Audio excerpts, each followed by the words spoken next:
Well, hello there.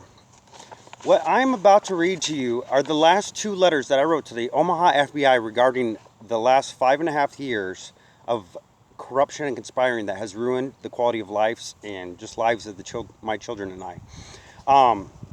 These letters were wrote on June 23rd of 2020 and June 29th of 2020.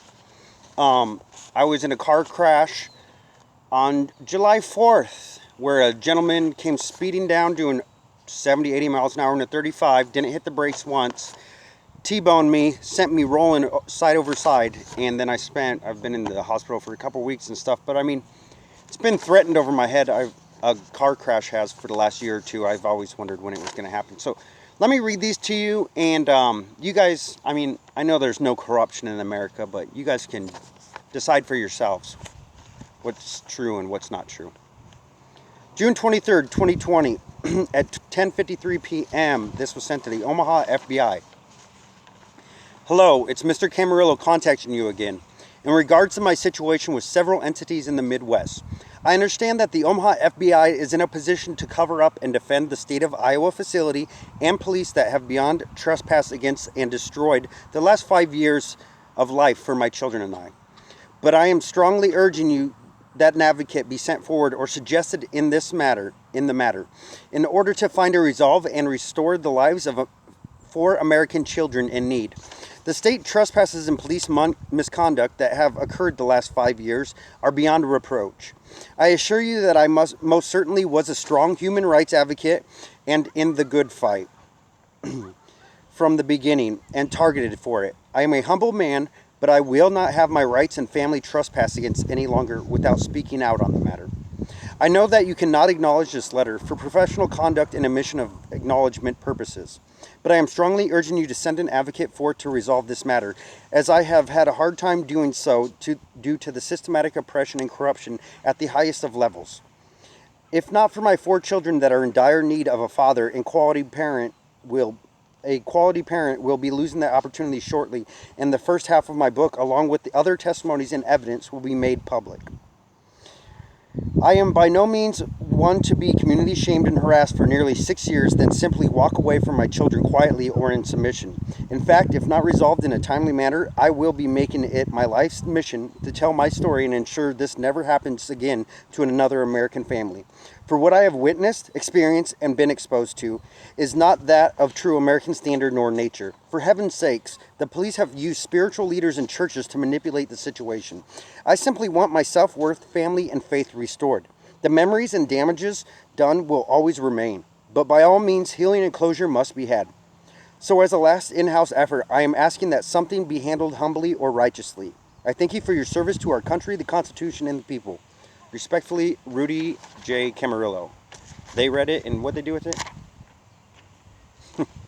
Same thing they did with my rights that I fought for. Sent to Omaha FBI, Monday, June 29th, 2020. Hello.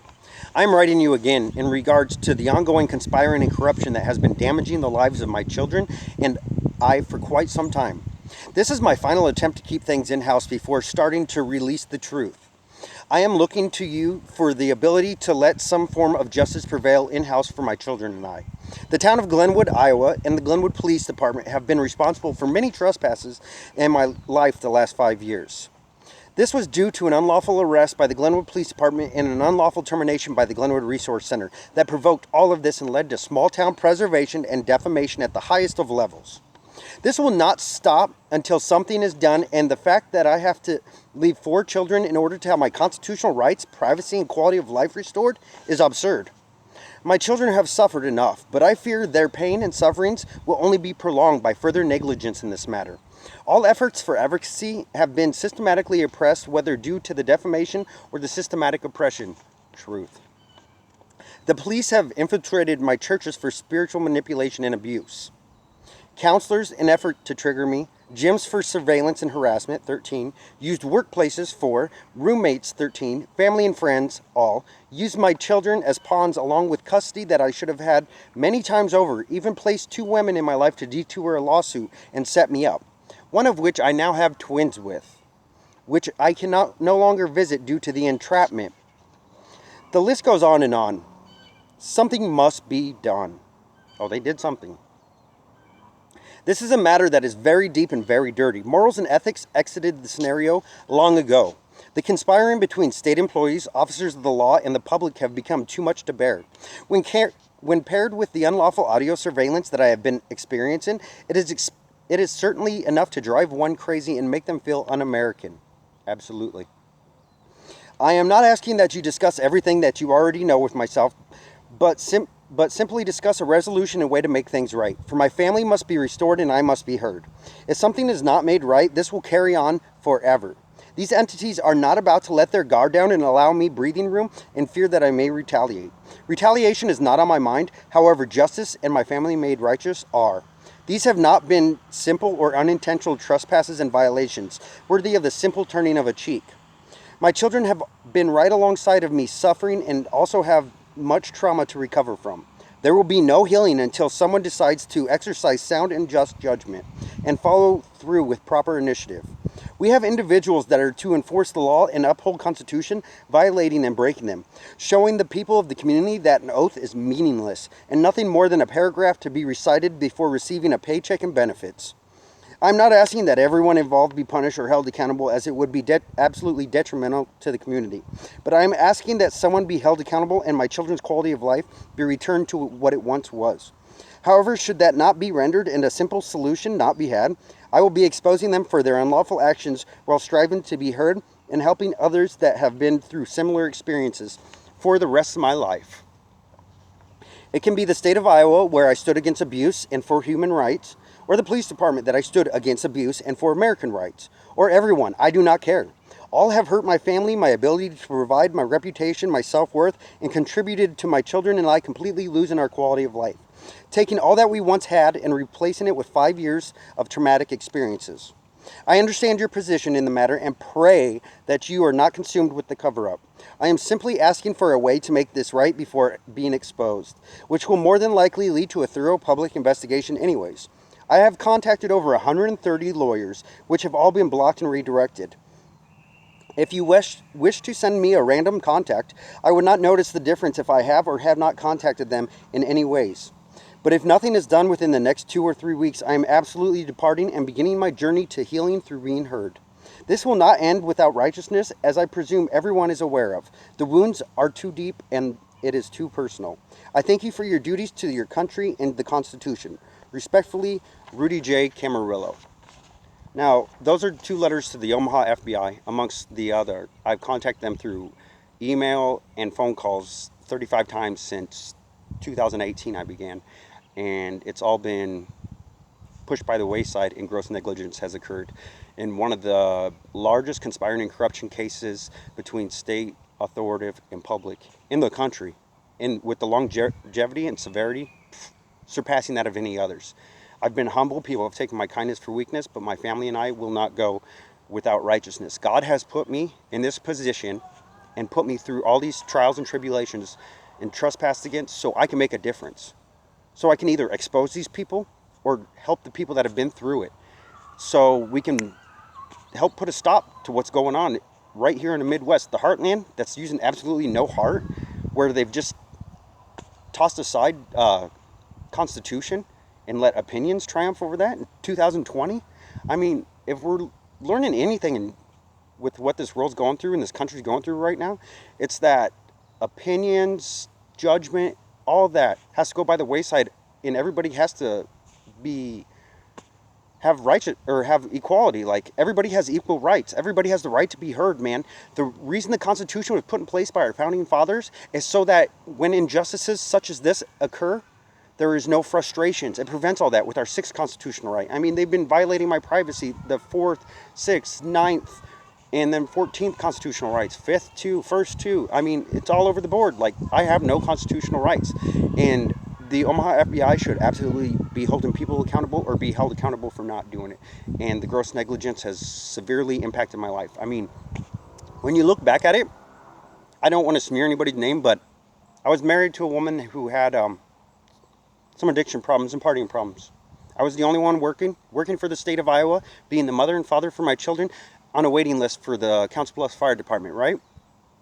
With a woman that hadn't worked and had a severe addiction that I didn't want to expose to anybody in a small town because it quite frankly wasn't their business. I believe to each their own, and your family is your family. Nobody has the right to stick their nose in it. Well, she had inappropriate relations. You know, she's out partying with the chief and his wife, chief of police and his wife, you know, numerous times, kicking my door in while on the phone with him after getting drunk with him, and he gets her a safe ride home, sleeping with a married officer, from what I'm told by state employees. Their whole goal was to drive me out of a small town, so I didn't find out about this until his wife. And very inappropriate relations with the district attorney at the time, which I called out for it, and we won't go there, but she resigned 5 days later. Let's not beat around the bush and get down to what it is. I'm at the center of a large conspiring and corruption case, and my children have greatly suffered, and I should have had them over and over. And the frustration and everything that I've been through, the pain and suffering, is all unnecessary because our Constitution ensures that justice should have prevailed by now. I had the Sixth Amendment, you know, I had a right to a fair and speedy trial with all this stuff. You can't have a one-sided trial. You can't do anything behind someone's back. You can't do illegal audio surveillance. You can't do that and get away with it. The only way you can do that is if tier after tier after tier of leadership in a community is grossly negligent, which is what has occurred. So God's put me through this. You know, He doesn't put you through anything that you can't survive, you know. He doesn't put you through a storm that wasn't meant for you. And I'm getting through it, but I'm ready to see that daylight break, and I'm ready to help other people get through their storms. I'm ready to get my children out of this storm. I'm ready to do what God put me here to do, which to be a great role model, a great parent, and lead by example, use my story to help others. But as long as I'm shunned, as long as I'm silenced, I can't tell my story. I can't help others. And, you know, the fact that it may hurt people, me telling my story, well, if you wanted a better character in my story, you should have acted accordingly. I mean, I'm not one to sit here and lie, man. That's your guys' job. That's the whole defamation thing. I'll keep it real, man. I'm human. I have sins. I have all that stuff, but nothing compares to your guys' and the ongoing maliciousness of it. Anyways, those were the letters that I wrote. I'm getting very frustrated. And I believe it's time to be heard, and I believe God's put me through it, and He's ready for that breakthrough along with myself. I mean, let's get it done. I'm tired of being shunned, kicked around, and community shamed by people that don't even know me. I would never do it to you, man. I love all. Judge not. Dear God, forgive those that have hurt me and my children. Forgive me for hurting those that are taking part in this. Thank you for everything you've given to us. Thank you for everything you've taken from us. Thank you for everything you continue to give to us. And thank you for everything you continue to take from us. Please let my voice be heard. Please let righteousness prevail. And please let the innocent have the light shined upon them, and let the darkness blow over. I thank you for everything you put me through, God. I thank you for everything that you've put me through as a lesson and turned it into a blessing, God. I thank you for everything that's to come, and I thank you for everything that's been. But I am ready for better days. I'm ready to put the sinners in their position. I'm ready to do your work, and I'm ready to have your work done, God. For those that have denied you and tried playing God, I have a saying for them that I believe you love. God plays those whom play God. And you know, God, throughout history of mankind, you have a way of turning the tables on those who play God. There's no one that's ever gotten away with it. Thank you for giving me the patience to get through this. Forgive me for not having the patience on those days that I am a little edgy. But I firmly believe that you created this beast, this warrior, for a reason. I believe these emotions that I'm feeling, although humanistic, I came equipped with for situations such as this. I thank you for the endurance to get through it, and I thank you for blessing me, and bless those trespassers against me for making me strong. Please let me come out of this with righteousness, and my children be strengthened with as little damage done around me as possible. But if it needs to be big damage in order to get your will done and your plan, that's what needs to be, God. I love you. I thank you for everything. God bless our country. God bless my fellow Americans, brothers and sisters. That's it. Amen. Let's get this show on the road, baby.